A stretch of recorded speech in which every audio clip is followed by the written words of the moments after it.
Hello crochet lovers! Holiday season has officially begun in the channel. We'll start by making these gnomes or Nordic elves. We can crochet the whole family for our seasonal decorations. You'll find the list of materials and the written pattern in my blog. And if you want to learn to make them from scratch, keep watching this tutorial. We'll begin by making the body, so we start with a magic slip knot. We set the short side on top of the long side and we make the knot. We leave a fairly big hole and we chain 2. Then, in that big hole that will become our central hole, we'll make 5 single crochets. We have done 1 and 2. Make sure not to hide that thread. Leave it there until we have those 5 single crochets, and once we have them, we just need to close the gap by pulling on that initial thread. This is our first row. We'll crochet on a spiral manner, so we will not close off the rows. A useful tip is to mark the first or the last stitch of the row. It will help us know how many rows we have done. For the second row, we'll make 1 increase in each available stitch. So we'll end up with 5 increases. Remember that the increases are 2 single crochets in the same stitch. So we make 1 and then 2 in the same hole, and so on until we have 5 increases. Don't forget to set the marker at the end of the row, and after the second row we should have 10 stitches. For the third row, we'll make 1 single crochet and 1 increase. Remember that an increase is 2 stitches in the same space, and we will repeat this sequence 5 times. We make 1 single crochet and in the next stitch 1 increase. By the end, we should have 15 stitches. For the fourth row, we'll make 2 single crochets and 1 increase. And this sequence will be repeated 5 times. We make the increase to finish this sequence and we repeat it until we go all the way around. By the end, we should have 20 single crochets. For the fifth row, we'll make 3 single crochets and 1 increase. Our increases will be more and more apart from each other. And after this fifth row, we should have 25 top loops or stitches. And this will be the end of the base for the body. Now we'll move up. To do so, we'll crochet a row using the back loops of the stitches. Remember that each stitch in crochet has 2 loops on top. We'll be working only on the back loops. And we'll make 1 single crochet in each available stitch. So we'll end up with 25 single crochet stitches. This way, we'll create a separation between the base and the part that we'll move up from. Once we finish the row, we'll make 6 more rows with 1 single crochet in each available stitch. This means that from row 7 to row 12, we'll have 25 single crochets per row. I have finished row number 12, and in total we should have 7 rows since we started going up. And now we just have to make this part smaller. So we'll begin by making 3 single crochets and 1 decrease. And we'll repeat this sequence 5 times. For the decreases in amigurumi, we have different options. One is the standard crochet decrease, which is to pull the yarn in 1 stitch, pull the yarn in the next one, and then we pull through the 3 loops. This is how this decrease looks. The second example would be an invisible decrease. We have those 3 loops on the hook, but we pull through 2 at a time, as if we were making a double crochet. This will make the decrease look thinner. If we kept crocheting, we'll see it looks flatter, and that's why it's called invisible. And now we'll see the third example, which is just to skip 1 stitch.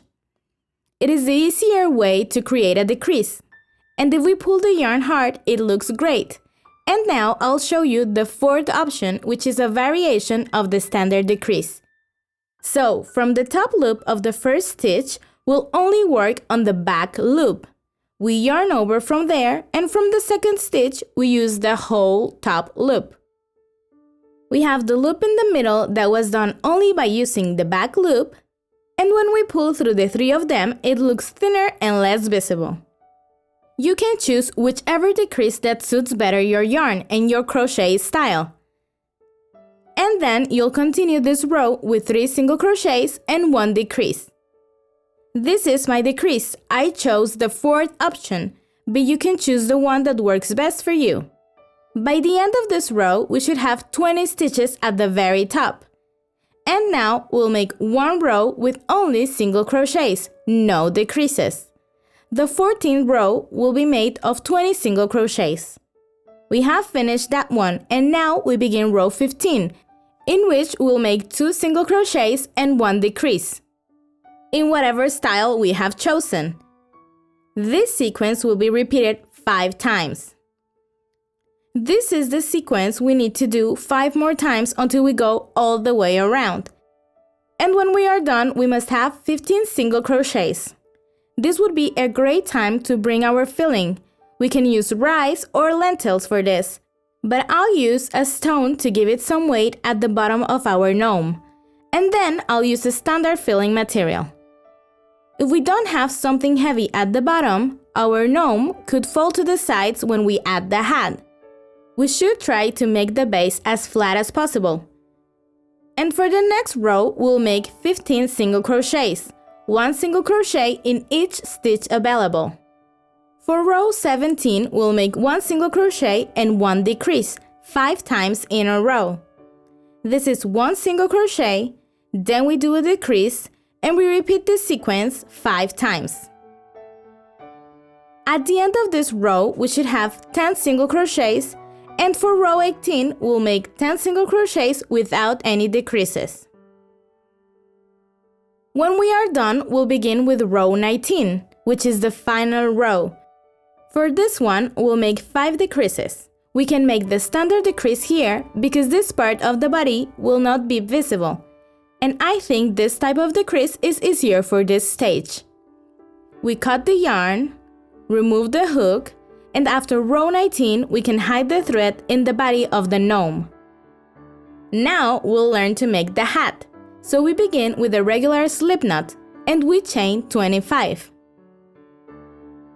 And now we'll look for the first chain.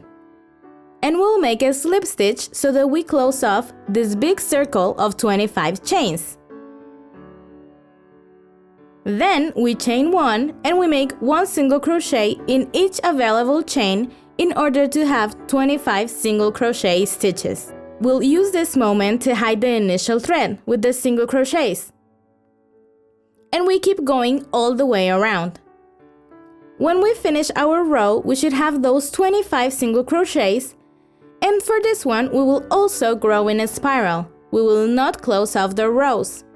This was the first row for our hat, so it's important to check it does not fall all the way down on our gnome and that it stays at a good height. So now we'll make rows 2 and 3. For them, we'll make 1 single crochet in each available stitch, so we'll have another 25 single crochet stitches per row. We are done with row 3, and now we'll make 3 single crochets and 1 decrease for row number 4. We'll use the same technique we did for the body. Then 1 decrease in the following 2 top loops, and we do this 5 times. So we end up having 20 single crochet stitches per row. And for rows 5 and 6, we'll make 1 single crochet in each available stitch. For row 7, we'll make 2 single crochets and 1 decrease. And we'll repeat this sequence 5 times. By the end of the row, we should have 15 stitches. So for rows 8, 9, and 10, we'll make 1 single crochet in each stitch available. When we finish this row, we'll begin row 11 with 1 single crochet and 1 decrease. A sequence will repeat 5 times. And now we'll make rows 12, 13, and 14 with 10 single crochet stitches each. For row 15, we'll make 5 decreases, so we'll go from 10 stitches to only 5 at the very top. So we make our 5 decreases. We can see now the 5 stitches, and for rows 16 and 17, we'll make 5 single crochet stitches per row. When we are done, we cut the yarn, remove the hook, and we'll pull that yarn through the opposite stitch at the top. We'll use our hook for this. And finally, we'll hide it inside the hat. Now we'll make the nose. So we start with a magic slip knot and we make 2 chains. In that magic slip knot, we'll make 4 single crochets inside what will be our central ring. And remember, to close the ring, we'll simply pull the yarn and we should have our first row ready. For this row, we'll make an increase in every stitch available, so we'll end up with 4 increases. And by the end of the row, we should have 8 stitches. Now, for the third row, we'll make 1 single crochet in each stitch available, meaning we'll make 8 stitches. And for the fourth row, we'll make 4 decreases. I know the final decreases can be a little tricky, but we must do our best to get those 4 decreases done. And our nose is ready now. We cut the yarn, but we leave it a bit long. And we'll use both the initial and the final threads to attach the nose to the bottom part, the chains we made for the hat. We just need to make some knots to properly attach the nose to the hat. This is how our gnome looks like for now. We just need to make the final details. For the bird, we can use wool, which is a very easy material to shape. We just need to hide it inside the hat. Another option is to use cotton. And one more option is to make the bird with any yarn you want. We can make it as long as we want. This is how it should look. If we want to make the hair for a female gnome, we just need to make strings for as long as we want. We then make a small knot right at the center. And now we can comb the hair in whichever way we want. I will cut it a little, but we can leave it as it is too. I will make braids, but we can add as many accessories as we want. This is up to your imagination. The last step is to attach the hat to the gnome. We can use the same color yarn of the hat or a sewing thread of the same color. And once the hat is done, our gnomes will be ready to decorate our houses this Christmas. I hope you liked this tutorial. Don't forget to subscribe to the channel and remember to check our playlist of Christmas tutorials. I'll see you next week with a brand new tutorial. Have a great day, crochet lovers!